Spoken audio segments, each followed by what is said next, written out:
शरद ऋतु आ जाती है और परमात्मा मीठी बंसी का वादन करते हैं।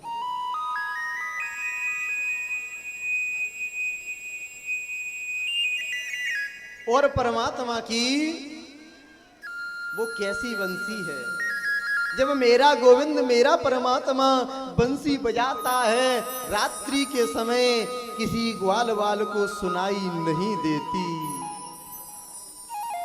गाय बछड़ों को सुनाई नहीं देती, केवल गोपियों के कान में बंसी की आवाज आती है।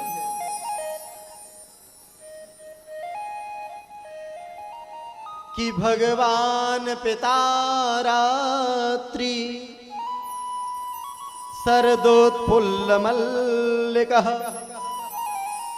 वीक्षरन्तु मनश्चक्रे योग मायामुपाश्रितः। जब परमात्मा बंसी बजाता है, केवल गोपियों को आवाज सुनाई देती है, तो इसमें शब्द दिया भगवान पिता रात्रि। भगवान शब्द दिया। महाराज, ये कैसा भगवान है जो रात्रि में बंसी बजाता है और बंसी बजा करके सभी गोपियों को बुला लेता है। और प्यारे, मेरे कन्हैया की वो बांसुरी है, जब बंसी की आवाज आती है ना, तो गोपियां घर को, काम को, ग्वाल वालों को छोड़ करके दौड़ पड़ती हैं कि जे जैसे तैसे उठ धावै और बाल वृद्ध को संग न लावै। एक गोपी एक नेत्रों में काजल सुरमा लगा रही थी, एक आंख में सुरमा लगा लिया और गोविंद की बंसी की आवाज सुनते ही दूसरी नेत्र में बिना सुरमा लगाए दौड़ पड़ती है। दूसरी गोपी आटा लगा रही थी, आटे को परात को छोड़ करके बिना हाथ धुले भगवान के पास दौड़ पड़ती है। तीसरी गोपी बालक को दूध पिला रही थी, बालक को जमीन पर छोड़ करके परमात्मा के पास दौड़ पड़ती है। चौथी गोपी पहनने के वस्त्र ओढ़ लेती है, ओढ़ने के पहन लेती है और परमात्मा के पास दौड़ करके पहुंच जाती है। जैसे ही रात्रि में सभी गोपिकाएं गोविंद के पास पहुंच गई, परमात्मा ने कहा कि स्वागतम भो महाभाग प्रियम किम करवामि ते ब्रजस्य नामयं कश्चे ब्रूतागमन कारणम। हे गोपियों, स्वागत है, स्वागत है। जब परमात्मा ने गोपियों का स्वागत किया और स्वागत करने के पश्चात कहा, हे गोपियों, आप अपने अपने पतियों को छोड़ करके रात्रि के समय मेरे यहां क्यों आई हो? गोपियों ने कहा, प्रभु, पहले तो बंसी बजा करके बुलाते हो और जब हम आपके पास आते हैं तो कहते हो कि अपने पतियों को छोड़ करके क्यों आई हो? भगवान कहने लगे, हे गोपियों, पतिव्रता धर्म का वो प्रभाव है कि पतिव्रता धर्म के प्रभाव से अग्नि जलाने का काम बंद कर देती है। एक पतिव्रता नारी थी, पति की सेवा करती है वो, उसका 6 महीने का बालक आंगन में खेल रहा था और उसी आंगन में अग्नि का कुंड जल रहा था। हे गोपियों, वो बालक गुटुअन गुटुअन अग्नि के कुंड की तरफ जाने लगा। नारी ने सोचा, अगर पति की सेवा को छोड़ करके जाती हूं तो पति की सेवा में बट्टा लग जाएगा। अगर बालक मर गया दूसरा पैदा हो सकता है, लेकिन एक बार पतिव्रता धर्म को अगर बीच में टांका लग जाए तो सुधरने वाला नहीं है। हे गोपियों, बालक गुटुअन गुटुअन उस अग्नि के कुंड में गिर जाता है। और जैसे ही बालक अग्नि में गिर गया और गिरते ही कि होतासनम पंकज कोम शीतल। हे गोपियों, वो अग्नि चंदन के समान शीतल हो जाती है, ठंडी हो जाती है, बालक पर कोई आंच तक नहीं आती। हे गोपियों, ऐसे पतिव्रता धर्म को छोड़ करके, अपने अपने पतियों को छोड़ करके गोपियों, रात्रि में आप मेरे यहाँ क्यों आई हो? जाइए अपने अपने पतियों के पास। गोपियां कहने लगी, प्रभु पहले बंसी बजा करके बुलाते हो और आ जाते हैं तो लौट आ रहे हो। गोपियां कहने लगी, कन्हैया हम चले जाएंगे लेकिन हमारे प्रश्न का उत्तर दे दो। गोपियां कहने लगी, हे कन्हैया, एक नारी थी और वो अपने पति की बड़ी सुंदर सेवा करती थी। बिना पति को खिलाए खाती नहीं, बिना पति को सुलाए सोती नहीं और बिना नहलाए नहाती नहीं थी। एक दिन उसका पति बोला, देवी मैं 5 दिन के लिए बाहर जा रहा हूं। नारी ने कहा, स्वामी अगर आप 5 दिन के लिए बाहर चले जाओगे तो मैं आपके बिना कैसे जिंदा रहूंगी? उस पति ने कहा, देवी जब तक मैं 5 दिन के लिए बाहर जा रहा हूं तब तक आप मिट्टी का पति बना लो और उस मिट्टी के पति की सेवा करना। गोपियां कहने लगी, कन्हैया वो नारी मिट्टी के पति की सेवा करती है। 5 दिन पूरे हो गए मिट्टी के पति की सेवा करते करते। हे कन्हैया, आज रात्रि में अपने मिट्टी की पति के सेवा में थी, जब तक उसका असली पति दरवाजे पर आ जाता है और गेट खटखटाता है। देवी दरवाजा खोलो, दरवाजा खोलो। कन्हैया ये बताओ कि वो नारी मिट्टी के पति की सेवा करे या आप असली पति के लिए दरवाजा खोले? भगवान ने कहा, गोपियों जब तक असली पति नहीं आया तब तक मिट्टी के पति की सेवा ठीक थी, लेकिन असली पति आ गया तो मिट्टी के पति को छोड़ करके असली पति के लिए दरवाजा खोले। तो गोपियों ने कहा, कन्हैया बस वही हम करके आए हैं। जब तक आप असली पति नहीं आए श्याम सुंदर, जब तक संसार के मिट्टी के पतियों की सेवा कर रहे थे, और आज असली पति मेरे प्रभु कन्हैया आ गए तो संसार के मिट्टी रूपी पतियों को छोड़ करके आ जाती हैं। आज जैसे ही गोपियां आ गईं, परमात्मा ने कहा, चिंता मत करो गोपियों, हम रास रचाएंगे। आज जैसे ही परमात्मा ने रास रचाने की कहा, गोपियां बड़ी प्रसन्न हो जाती हैं कि धन्य है प्रभु, हमको रात्रि में एकांत में बुलाते हो फिर रास रचाते हो। और परमात्मा एक गोपी को लेकर के अंतर ध्यान हो जाते हैं, और वह एक गोपी कोई और नहीं, श्री राधा रानी किशोरी जू है। मेरा गोविंद राधा रानी को लेकर के अंतर ध्यान हो गया। सभी गोपियां भगवान को ढूंढती हैं कि राधा रानी किशोरी जू कितनी भाग्यवान हैं, जिनको परमात्मा एकांत में लेकर के जाता है। और एक बात बताएं, आज जैसे ही मेरा गोविंद राधा रानी को लेकर के गया तो राधा रानी के मन में भी गुमान आ गया कि हम भगवान को इतनी प्रिय लगती हैं, इतनी सुंदर लगती हैं कि भगवान सभी गोपियों को छोड़ करके हमको अकेले ले करके आता है।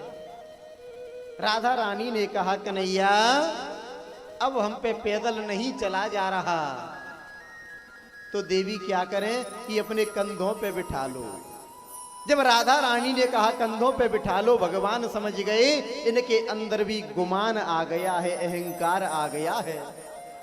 परमात्मा जैसे ही झुक करके और राधा रानी ने पैर उठा करके भगवान के ऊपर बैठना चाहा, परमात्मा किशोरी जी को छोड़ करके अंतर ध्यान हो जाते हैं।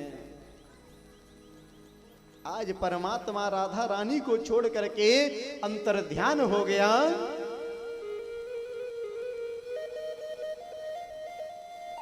किशोरी जी राधा रानी रोने लगी। इधर राधा रानी किशोरी जी रो रही हैं, उधर सभी ब्रज गोपियाएं भगवान को ढूंढते ढूंढते रोती हुई चली आ रही हैं कि हाँ नाथ रमणा पृष्ठ क्वासि क्वासि महाभुज।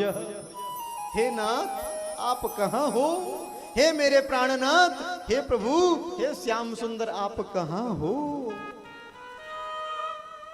जब परमात्मा को गोपियां ढूंढते ढूंढते राधा रानी से मिलाप हो जाता है। राधा रानी किशोरी जी रो रही थी।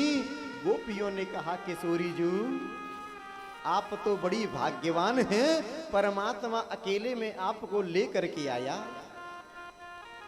राधा रानी ने कहा गोपियों भगवान मुझको भी छोड़ करके चला गया, अब क्या करें? अब परमात्मा को ढूंढते हैं।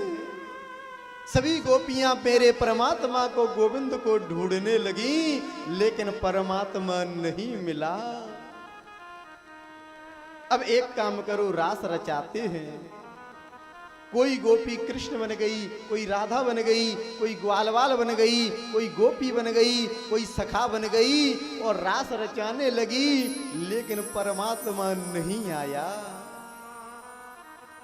ढूंढने पर परमात्मा नहीं मिला, रास रचाने पर परमात्मा नहीं मिला। तो एक गोपी ने कहा कि अब एक काम बचा है कि रुरुदोषरम राजन कृष्ण दर्शन लालस।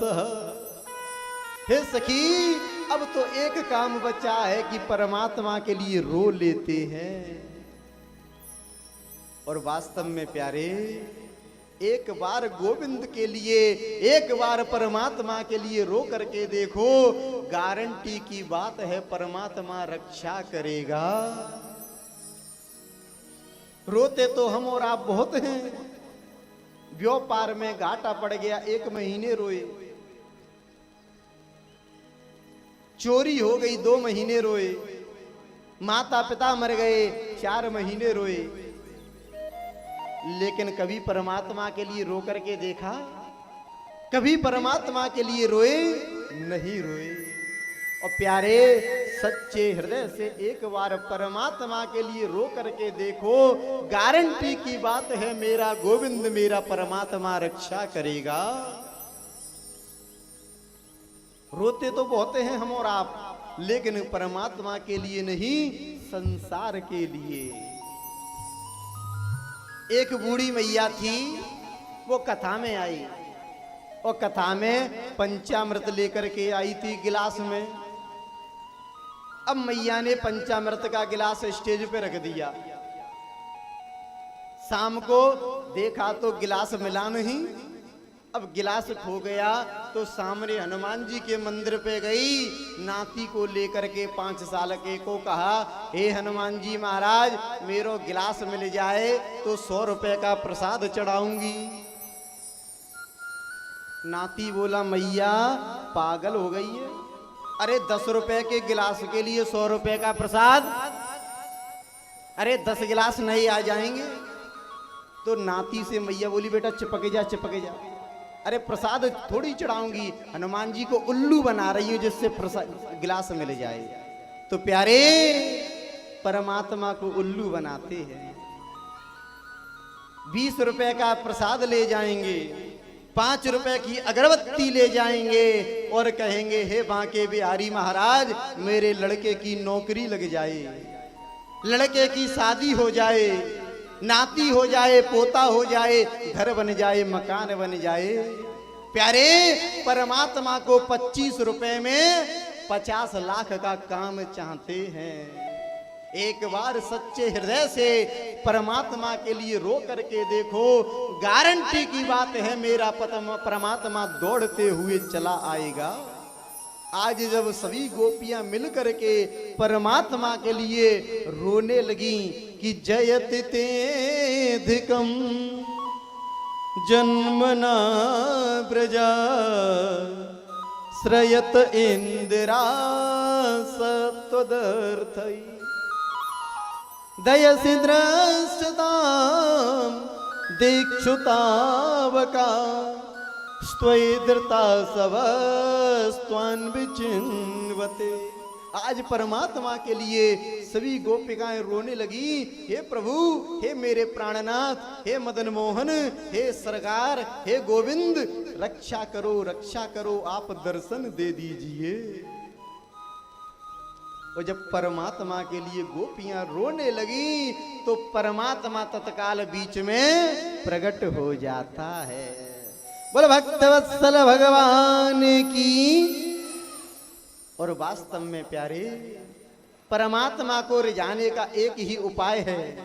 भगवान कहते हैं कि रिझाना अगर मुझे चाहो, विदुर से पूछ लो रास्ता, और सुदामा की गठर खड़ा चावल चबाऊं में। रिझाया था मुझे सबरी के 4 जूठे बेरों ने, न जूठे मीठे खट्टे पे कभी आंखें लगाऊं मैं। न रीझू गान गप्पों से, न रीझू तान तप्पों से, और हृदय में भेद है तब तक कैसे समाऊं मैं। न पत्थर का कड़ा समझो, नरम हूं मोम से बढ़कर, और गर्म आहें छोड़कर देखो पिघल कर आप आऊं मैं। प्यारे, मेरा परमात्मा कहता है मैं तो मोम से भी मुलायम हूं, एक बार गर्म आंसू छोड़ करके तो देखो, पिघल करके तुम्हारे सामने आ जाऊंगा। आज जैसे ही परमात्मा बीच में प्रकट हो गए, गोपियां आकर के भगवान से कहती हैं, प्रभु आप बड़े अन्यायी निकले, पहले बंसी बजा करके बुलाते हो और फिर अकेले में छोड़ करके चले जाते हो। प्रभु, और हमने तुम्हारे लिए लीला की कई प्रकार की, आप नहीं मिले। हमने आपको कई जगह ढूंढा लेकिन आप नहीं मिले। प्रभु, हमने रास रचाया, आप नहीं मिले। तो भगवान कहते हैं, गोपियों आप मुझको ढूंढ रही थी, आप रास रचा रही थी। गोपियों, आप मुझको ढूंढती नहीं, रास रचाती भी नहीं, एक काम कर देती क्या? और वास्तव में प्यारे, परमात्मा ढूंढने पर मिलने वाला नहीं है। कैसे? एक बूढ़ी मैया थी, 70 साल की बूढ़ी मैया, और अपने 4 साल के नाती को लेकर के मेला देखने जाती है। अब जैसे ही नाती को लेकर के मेला देखने मैया गई, अब 10 मिनट बाद मैया ने नाती को गोद में से कंधे पे बिठा लिया। अब जैसे ही नाती को कंधे पर बिठाला, और कंधे पर बिठालते ही 20 मिनट बाद याद भूल गई कि नाती कहाँ है। कभी कभी हो जाता है, मोबाइल जेब में रखा हो, पूरे घर में ढूंढ देते हैं। अब नाती को तो कंधे पे बिठा लिया, लेकिन याद भूल गई कि नाती कहाँ है। अब पूरे मेले में ढूंढती है, अगर नाती नहीं मिला तो घर में बहू घुसने नहीं देगी, न कुछ ले पाई, न दे पाई, न खा पाई, न कुछ पी पाई। अब आज जैसे ही मैया अपने नाती को ढूंढते ढूंढते कहीं नाती नहीं मिला, तो सोचा कि अब घर पे चलती हूँ, लड़का से कह दूंगी कि नाती खो गया। लड़का ढूंढने जाएगा। अब जैसे ही मैया घर पे आई और घर के अंदर मैया ने प्रवेश किया, अब जैसे ही मैया ने घर के अंदर प्रवेश किया तो दरवाजे के चौखट की टक्कर नाती के सिर में लगी। अब नाती के सिर में दरवाजे की टक्कर लगी, नाती रोने लगा। अब जैसे ही नाती रोने लगा तो मैया ने नाती को नीचे उतारा और 2 घूंसे और जमा दिए। 2 घूंसे नाती में लगाए और कहा, अरे बालक, अगर तुझे रोना था तो आधे घंटे पहले मेला में रो देता। अरे तेरे चक्कर में ना ले पाई, ना दे पाई, ना खा पाई, ना कुछ पी पाई। तो नाती ने कहा, दादी तुम मेले में मुझको ढूंढ रही थी। अरे मैया, मेले में मुझको तुम ढूंढती नहीं, एक बार पुकार देती, मैं तुम्हारे कंधे पर बैठा था। उसी तरह परमात्मा गोपियों से कहने लगे, हे गोपिकाओं, आप मुझे ढूंढ रही थी, ढूंढती नहीं, एक बार सच्चे हृदय से पुकार करके देखती, मैं तत्काल प्रकट हो जाता। आज परमात्मा प्रकट हो गए, रास रचाने की कहा। परमात्मा ने जितनी गोपिकाएं हैं उतने ही